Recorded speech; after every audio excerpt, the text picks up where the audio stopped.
There we go. Yep.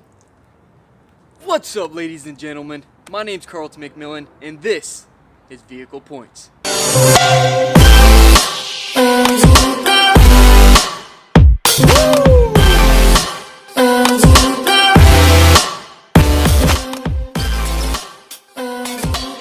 me I have a 2012 Volkswagen Jetta GLI Autobahn edition. I know it's a lot to sit there and say, but there's a reason why there's so much to this car. The GLI edition of the Jetta is just the Grand Luxury Injection, which means it's just more performance based. This 4-cylinder turbocharged 200 horsepower engine is nothing to really raise your eyebrows at, but it's also nothing to ignore. Now it is hotter than the Kardashians out here, so I'm sweating bad. But you know, there's a lot of analytic things I could tell you about this car, and I'll discuss some of them, but there's a lot more videos here on YouTube that with people that are like car gurus that can get down and dirty with it. But I'm just going to tell you about my ownership with it for the last 12 months and kind of like what the average person would expect from this car. And I really like what they did with the front, with the honeycomb grille, that front lip. They took the headlights and actually pushed them back a little bit, so it looks a little bit more aggressive, which is what they're going for obviously with the GLI. And then these come with the standard 18-inch wheels with the red brake caliper. I really like that. I know I'm missing a lot of stuff. My car's a little dirty, but all in all, it's a pretty good car. The trunk space is large. And then something that they did different, when you look in the back of the GLI, it looks just like a typical Jetta, which I'm not too fond of, because you got the aggressive front, but it's almost like the farther they got back to the vehicle, the more lazy they got. I mean, yeah, sure, they added the dual tip exhaust, but besides that, it's pretty freaking basic. And I think it would have looked a lot better if they would have put, maybe like with the GTI look, it would have made this look a lot more aggressive. Now let's move to inside the vehicle. So the inside of the vehicle I like a lot. It is push to start, but it's a little bit different than your modern push to start. You know, I'm used to pushing the brake, hitting the push button one time, and the car starts up. But not this one. You hold in the brake, and then you hold down the start-stop button until it starts. In my opinion, that's completely pointless, but you can tell all your friends you have a push to start, I guess. You know, Volkswagen does have that thing where they are up to date. They keep things real modern. You know, this is a 2012, but you do have your touchscreen display. You do have almost power everything except for the seats. They did keep these manual. But I have plenty of room. I'm 5'11". I got plenty of room up here. Got the sunroof, which is awesome. I love the sunroof. You can poke it up a little bit there, or you can open it all the way. Just like that. And then you have this net that comes up there. Then you have this steering wheel, which really complements the performance side of things that they were going for. I like it a lot. It has a 3-point, so it goes around here like an oval, and then you have that flat bottom. I like that a lot. And then it has 3 modes you can put it in. You can put it in your standard drive, automatic. You can hit it over to the right, which will give you your manual, where you can use the paddle shifters, if you can find those behind the steering wheel. Like, seriously, look how small these things are. It's crazy. But nonetheless, you have them. And then you have sport mode. So we're going to test that out here right now. Now, one thing that I really don't like about the interior is that here on the door panel, they left that hard plastic. So if you're the type of person that likes, you know, to ride around and put your elbow up on the door here, well, don't leave it there for too long. because it will get sore. Yeah, I wish they would have, maybe went with like a leather or something like they did with the seats. So I'm not too fond of that. Once again, you have your touchscreen display. I'm getting about 23 miles per gallon. That's what I'm averaging. They say it's about 24, 25. So it's pretty true when it comes to that aspect. This car does 0 to 60 in 6.8 seconds.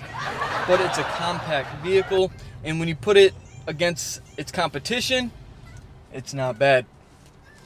I've had a few problems with this vehicle already, and I'm not the only one that had these same problems, and that's the coil packs and spark plugs. They are horrible. The ones that come stock on this vehicle suck. And once I upgraded to more of a performance style or performance based spark plug and coil packs, I haven't had an issue with that since. Another problem that I've had is the fuel pump. Now, I haven't seen any other forums of someone talking about problems with fuel pumps like I have been having, but over the last 12 months I replaced my fuel pump twice. The dealership eventually told me that I should be putting premium fuel in this vehicle, even though when you open up the gas tank it says unleaded only. He still suggested that I put premium fuel in it from high quality gas stations like Chevron or Exxon or Mobil. Since I've been doing that, no problems, and also been getting better gas mileage. But it's still a hassle. You can pick one of these up. I got this one for $8,000 with an extended warranty. I had about 55,000 miles on it, or 60,000 miles on it, sorry. And that was the price I paid here in Florida. And you can, around the US, they're all around that same price, 8,000 to 9,000. If you want to get a little bit less mileage, then you're gonna probably pay around 11. And as a side note, this car has been on the top 10 most depreciating vehicles. It has been put on that list. So it's a bad investment, unless you plan on keeping the car forever. Now, if you keep this car for a very, very long time, they can last a while. You can put miles on these cars, and with the DSG transmission, it's good. The automatic transmission with the dual clutch, it shifts flawlessly. I was driving a Corvette, the 2019 Corvette Stingray the other day, and when you hit the paddle shifters to shift up, if you shift at 6, when you hit the paddles, it won't shift till 7. This car does not do that. When you hit the paddle shifters, it shifts instantly. I like that a lot. One thing that is weird that I still have not figured out is most cars, when you put it in sport mode, it puts it into like a manual mode. This car doesn't do that. I have it in just a regular drive, automatic, and the throttle response is not very good at all. It lags a lot, but when you put it in sport mode, there's still a lag, but not as much as when it's in drive. It's definitely a lot better. Now the steering feels standard. It's not too tight, it's not too loose, and it's not as comfortable as, let's say, it's not as comfortable as some of its competitors because, well, this does come standard with 18-inch wheels, so it's going to be a little bit more rough of a ride compared to the 16 inches. The seats hug you on the side because it does have that GTI independent suspension, so when you go around turns, it goes around them flawlessly. It really hugs the corner, and these seats keep you in place, so I like that as well. It does have the Fender audio. It does have the Fender audio system, pushing 400 watts out of 9 speakers. And also you have all these buttons here on the steering wheel because it does have Bluetooth where you can connect without a cord. That's very important for a lot of us. And that's something that I was talking about. Volkswagen really likes to keep things modern. This is a 2012. And it has the Bluetooth connectivity. It has navigation. I have to say I'm not too fond of the engine noise. It sounds clanky. It almost sounds like, especially when you're going through the drive-through of a restaurant or whatever, and you have the wall next to you, it sounds like your car is about to break down. Like, it's just this distinct sound that's not too appealing. But the car does drive well. Let's get on it a little bit here. Woo! Now, it's nothing to raise your eyebrows at, but it's still a lot of fun. It is front wheel drive,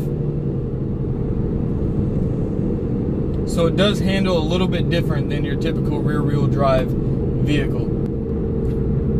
See if you guys can hear these paddle shifters.